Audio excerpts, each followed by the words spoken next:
I never imagined that at 62, I would be living alone in this house.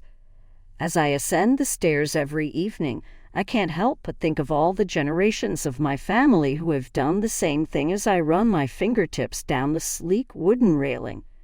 I've spent the most of my life in this Maple Street home, which has been in my family for more than a century.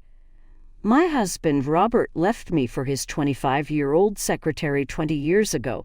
My name is Caroline Mitchell. Tommy, our son, was just 12 years old at the time. As if it were yesterday, I can still clearly recall the day Robert informed me he was leaving. He was standing in our kitchen, fiddling with his wedding band, while avoiding eye contact. "I apologize, Caroline." His voice was hardly audible above a whisper as he uttered, "I never meant for this to happen." My knuckles grew white as I stood there, holding onto the kitchen counter. "Robert, does she bring you joy?" Trying to speak steadily, I asked. He nodded without turning to face me. "I'll see to it that Tani is looked after.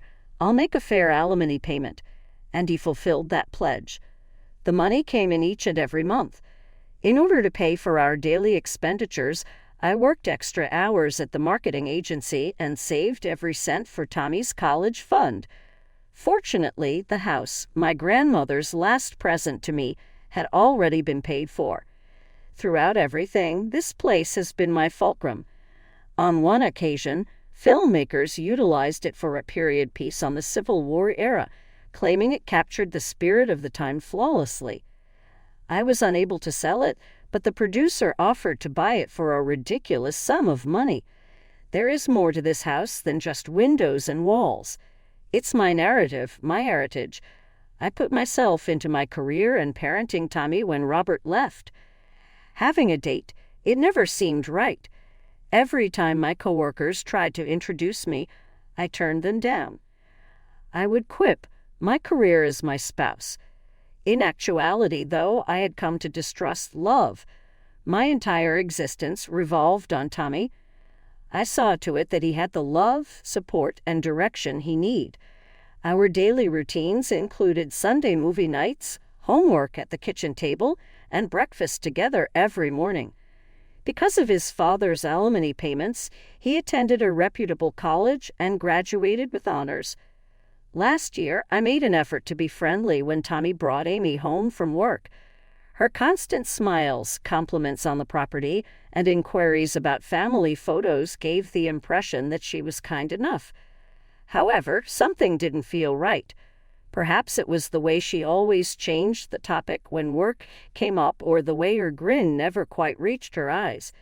Nevertheless, I convinced myself that I was merely being an overly careful mother.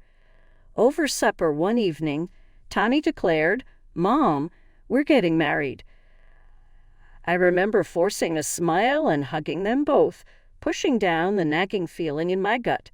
"I'm so happy for you both," I said. And I meant it, or at least I wanted to mean it. The wedding was small but lovely. I sat in the front row watching my boy promise his life to this woman I barely knew. Robert was there too with his new family, wife number 2 and their teenage twins. We nodded politely to each other but didn't speak. Everything seemed fine at first. They got an apartment across town, both working at the same tech startup. I'd have them over for dinner sometimes, watching how Amy would inspect everything in the house with those calculating eyes of hers. But I never imagined how quickly things would change, or that my peaceful life was about to be turned upside down. I was at work when I got the call from Tommy. His voice was shaking, and I could tell he'd been crying. "Mom, they're laying off half the company. Both Amy and I, we're being let go." My heart sank. I knew how hard it was to lose a job. I'd seen enough colleagues go through it over my years in marketing. "Take a deep breath, honey. Tell me what you need. We won't be able to make next month's rent," he said, his voice barely above a whisper. "Our savings, they're pretty much gone." After some quick calculations, I transferred enough money to cover 3 months of rent for their apartment. It wasn't a small amount, but I had some savings, and this was my son. This should give you both time to find new jobs, I told him.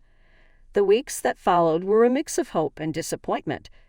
Tommy landed a new position at a smaller company, but the salary was significantly lower than what he'd been making before. Amy, on the other hand, well, I tried not to judge, but her job search seemed half-hearted at best. When I'd visit them, I'd often find her scrolling through social media instead of job listings. Then came another call from Tommy, just as the 3 months were coming to an end. "Mom, I hate to ask this, but is there any chance we could stay with you for a while? Just until things get better."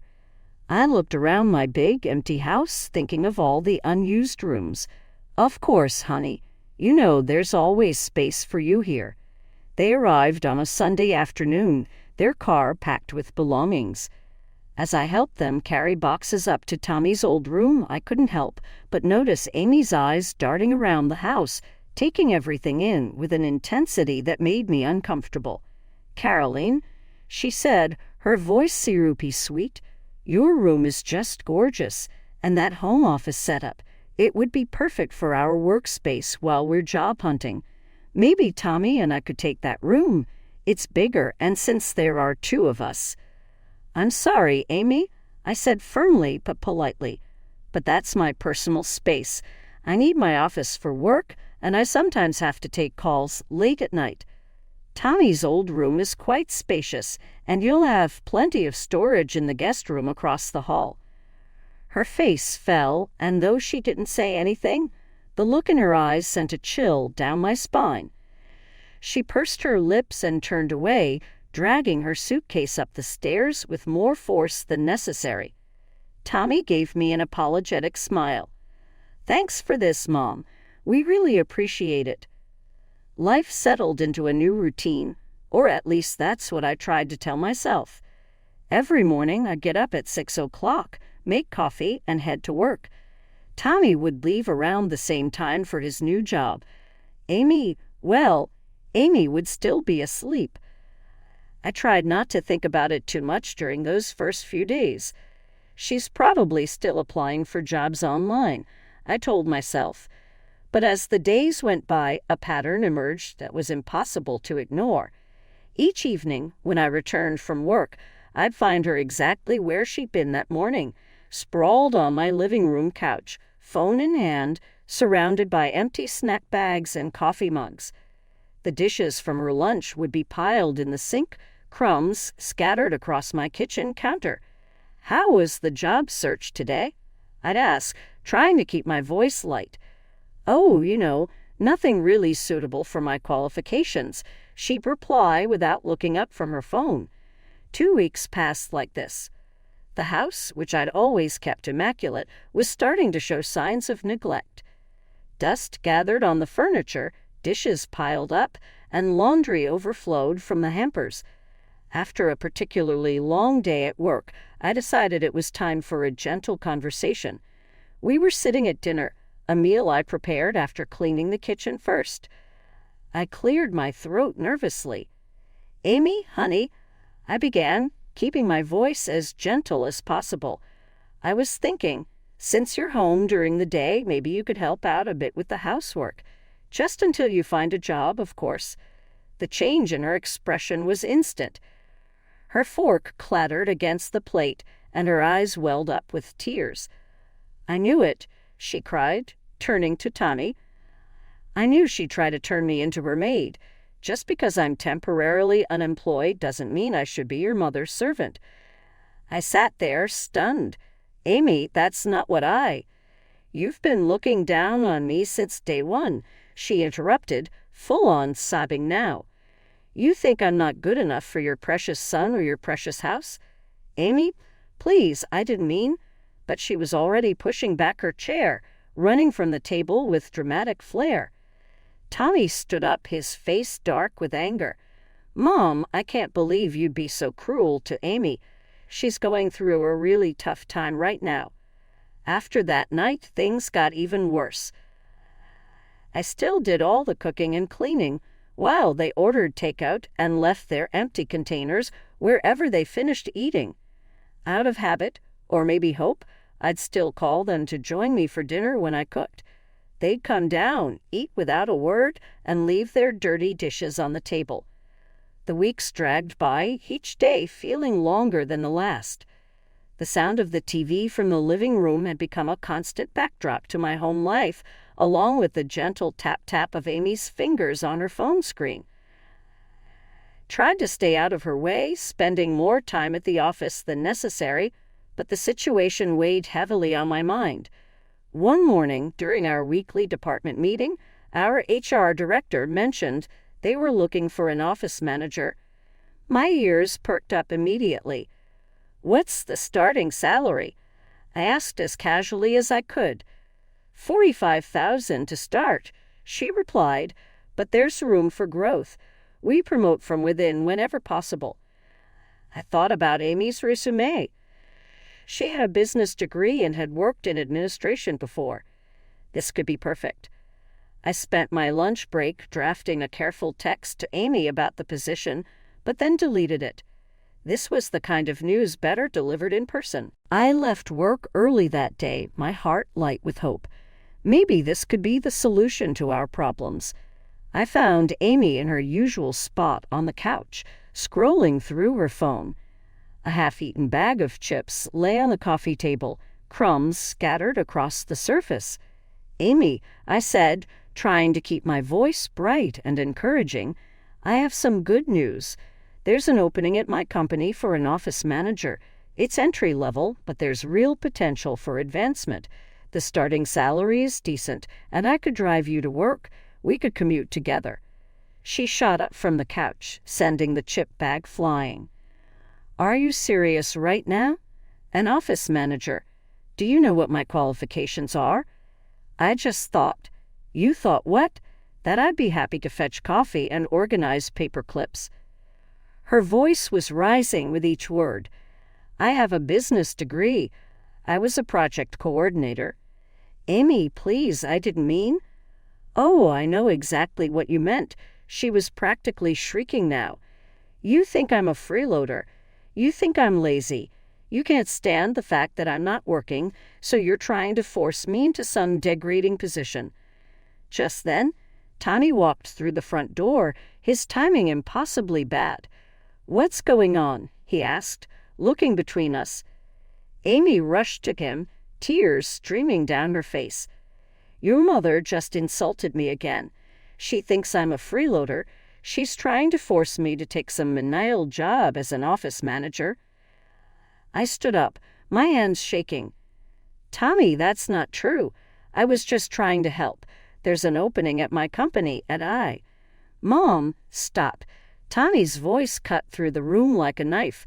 "Why do you always have to do this? Why can't you just leave Amy alone?" "Do what?" I asked, genuinely confused. "I'm just trying to help." "Help?" Amy scoffed through her tears. "You're trying to humiliate me?" She ran up the stairs, her dramatic sobs echoing through the house. Tommy gave me a look of pure disappointment. "I never thought you could be so difficult to live with, Mom," he said, shaking his head. "You're constantly starting drama. It's like you can't help yourself." He followed his wife upstairs, leaving me standing alone in the living room. I sank back into my chair, my half-finished coffee growing cold in my hands. "Starting drama," I whispered to myself, the words tasting bitter in my mouth. In all my 62 years, no one had ever accused me of being dramatic. The days turned into weeks, and I learned to keep my mouth shut about the job situation. The mere mention of work would make Amy's eyes narrow dangerously, so I stopped bringing it up altogether. It was easier that way, even if it meant watching her waste her days away on my couch. Things changed when Tommy got his first big commission at work. Suddenly, Amy was going out more often, returning with shopping bags from expensive boutiques and fresh manicures that probably cost more than our weekly grocery bill. Not once did she think to pick up laundry detergent or paper towels. Those mundane household items remained my responsibility. I kept hoping that with Tommy's improved income, they'd start looking for their own place. Each morning, I checked the local rental listings on my phone, imagining them finding a nice apartment across town. But they seemed perfectly content to stay put, making themselves more and more at home in my house. One evening, I came home to find Amy excitedly chatting on her phone in my living room. "Oh my God, yes, the house is absolutely perfect for a party," she was saying. "You should see the vintage chandelier in the dining room. It'll look amazing in photos." I sat down my briefcase, my stomach already nodding. "What party?" She hung up and turned to Tommy, who had just walked in. "Babe, we should definitely have our anniversary party here. Can you believe it's been almost 2 years? Where exactly are you planning to have this party?" I asked, though I already knew the answer. "Here, of course," Amy gestured around my living room. "This house is gorgeous, Caroline. All our friends will love it. I'm thinking we could set up the bar in the foyer and maybe move some furniture around in the living room to create a dance floor." "Shouldn't you have asked me first?" I interrupted, trying to keep my voice level. But Amy was already scrolling through her phone. "We should invite the Hendersons and maybe that new couple from your office, Tommy. Oh, and we absolutely need to call that catering company we use for New Year's." I turned to Tommy, hoping he'd say something, but he was nodding along with his wife's plans, a smile on his face. Later that evening, I cornered Tommy in the kitchen. "Mom, I know what you're going to say," he started, "but it would mean so much to Amy. She's been feeling down lately, and this would really lift her spirits. This is my house, Tommy. You can't just decide to throw a party here without asking me first." "Please, Mom." He gave me that look, the same one he used to give me when he wanted extra dessert as a child. "I promise we'll take care of everything. I'll even hire a cleaning service to come in afterward. You won't have to lift a finger." I stood there, looking at my son, this man who used to be the considerate boy I raised, and felt my resolve crumbling. "Fine," I sighed, already knowing I'd regret this decision. "But I want everything back in its proper place afterward. Thanks, Mom. You're the best." He hugged me quickly and bounded up the stairs to tell Amy the good news. The week leading up to the party was a whirlwind of activity, none of which I was included in. Amy took over my house like a general planning a military campaign. Delivery trucks came and went, bringing everything from fancy tablecloths to crystal champagne flutes. She rearranged my furniture without asking, pushing my favorite reading chair into a corner to make room for a makeshift dance floor. I kept my distance, retreating to my office whenever possible. Still, I couldn't help but overhear her endless phone conversations about appetizer selections and wine choices. My grandmother's antique vase was moved to make room for elaborate flower arrangements, and my family photos were taken down to be replaced with string lights and paper lanterns. Friday afternoon, I left work early. I had even bought a new dress for the occasion. Nothing too fancy, just a simple navy blue cocktail dress that I thought would be appropriate. As I pulled into my driveway, I could see cars already lining the street. I took a deep breath and walked up to my own front door. Inside, the house was barely recognizable. The furniture had been pushed against the walls, creating an open space in the center where people were already dancing. The air was thick with the smell of catering food and expensive perfume. Amy spotted me from across the room. She was wearing a short silver dress that caught the light from the newly installed party lights. Her hair and makeup were professionally done. She excused herself from the group she was talking to and walked over to me, her face fixed in an artificial smile. "Caroline," she said, her voice sickly sweet, but loud enough for nearby guests to hear. "I thought you'd be gone by now." I blinked in confusion. "Gone? Why would I be gone?" "Oh," she tilted her head, her smile never wavering. "I guess I forgot to mention. This party is really just for our friends. You know, young people. I assumed you'd make other arrangements for the evening. Maybe get a hotel room." I stood there, stunned, as a few of her friends nearby giggled into their champagne glasses. "This is my house," I said, my voice barely above a whisper. "Yes, and you've been so generous letting us use it," Amy said, patting my arm condescendingly. "But you have to understand, having someone's mom at an anniversary party is kind of a buzzkill." I looked past her to Tani, who was standing nearby watching this exchange. Surely he wouldn't allow this. Surely he would step in and defend me. "Mom," he said, walking over, "Amy's right. This is really more of a young people's party. It might be better if you weren't here." In that moment, something inside me, something that had been stretching thinner and thinner over the past months, finally snapped. Without a word, I turned and walked up the stairs. Behind me, I could hear Amy's smug voice. "See, I knew she'd be reasonable about this. She's probably just gone to pack an overnight bag." I entered Tommy's old room, their room now, and pulled their suitcases from under the bed. My hands were steady as I began emptying drawers, folding nothing, just throwing their clothes into the bags. Designer dresses, expensive suits, all the things they'd bought with Tani's new salary, into the suitcase as they went.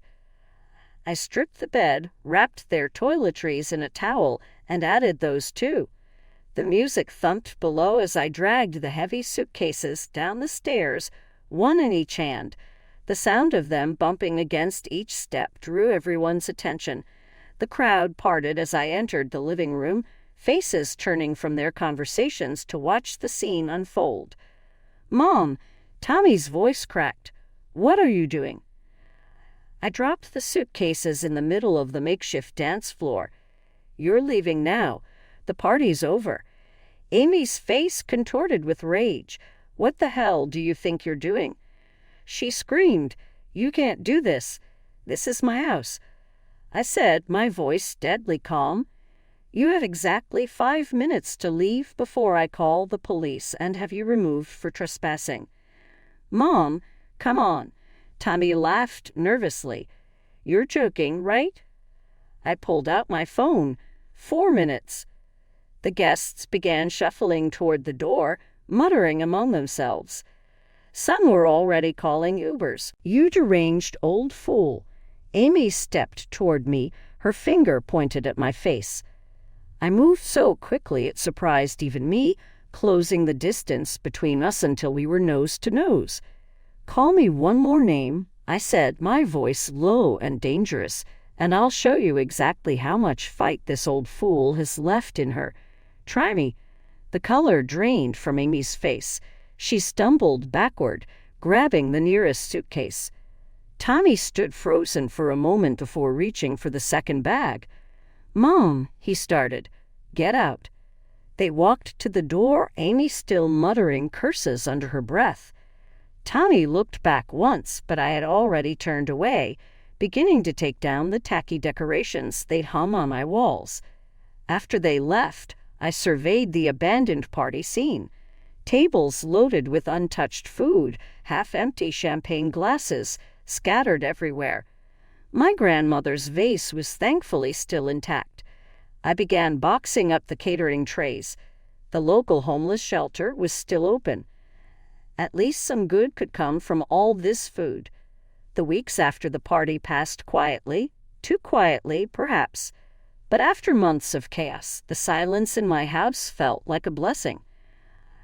I put everything back in its proper place. My reading chair returned to its spot by the window, my family photos back on the walls, my grandmother's vase centerpiece on the dining room table. News travels fast in small towns. Sarah, my friend who works in real estate, told me. Tommy and Amy had rented a 2-bedroom apartment in the new complex across town. "Funny thing," she said over coffee one morning. "Janet from the leasing office is an old friend. She says they almost didn't pass the credit check, but Tommy's new salary just barely got them approved." I sipped my coffee and said nothing more. Stories trickled in. Martha, whose niece lives in the same building, reported that the property manager had already given them 2 warnings about the state of their apartment during routine inspections. "The place is a mess," Martha confided, shaking her head. "Garbage piling up, dishes in the sink for days. Sound familiar?" I just nodded, remembering my own kitchen during their stay. Then came word of the arguments. They weren't exactly subtle about it. The neighbors could hear them through the walls. Amy screaming about Tommy's pathetic salary, how she was sick of living in a dump, how none of her friends had to live like this. Tommy firing back about her refusing to work, to cook, to clean, to do anything at all, really. "They say she throws things sometimes," my friend Linda whispered during our weekly lunch. Tommy was seen sleeping in his car one night last week. Each story made my heart ache a little, not for Amy. I was done wasting sympathy on her. But for Tommy, he was still my son despite everything. My finger hovers over his number when I occasionally pick up the phone, but I always put it down again. This is his road to follow and the lesson he needs to learn. Now the house feels different. Yes, it's peaceful, but it's also waiting. No, the narrative doesn't finish here. I occasionally gaze at the pictures on the wall while sipping tea in my reading chair. Tommy and I at the beach when he was 10 years old, his graduation, and his first baseball game. The young boy who used to run to me with shattered toys and injured knees is someone I remember, believing that anything might be fixed by Mom. But I can't help him with this. He must see it for himself in order to comprehend who he has become and to return to the person I brought up. I'll be in our family's house until then, keeping his room prepared in case something comes up. For my son, not for Amy. That bridge is utterly destroyed. I'll be here when he's prepared to apologize, communicate, and start over. Meanwhile, I'm taking back my life. I took weekend painting classes, joined a reading group, and even adopted a kitten from the neighborhood shelter. Oliver is his name, and he's a great companion. He purrs happily while I read in the evenings, neither of us feeling the need to fill the void with meaningless chatter. As usual, life continues on. Tommy will also know where to locate me when he's ready.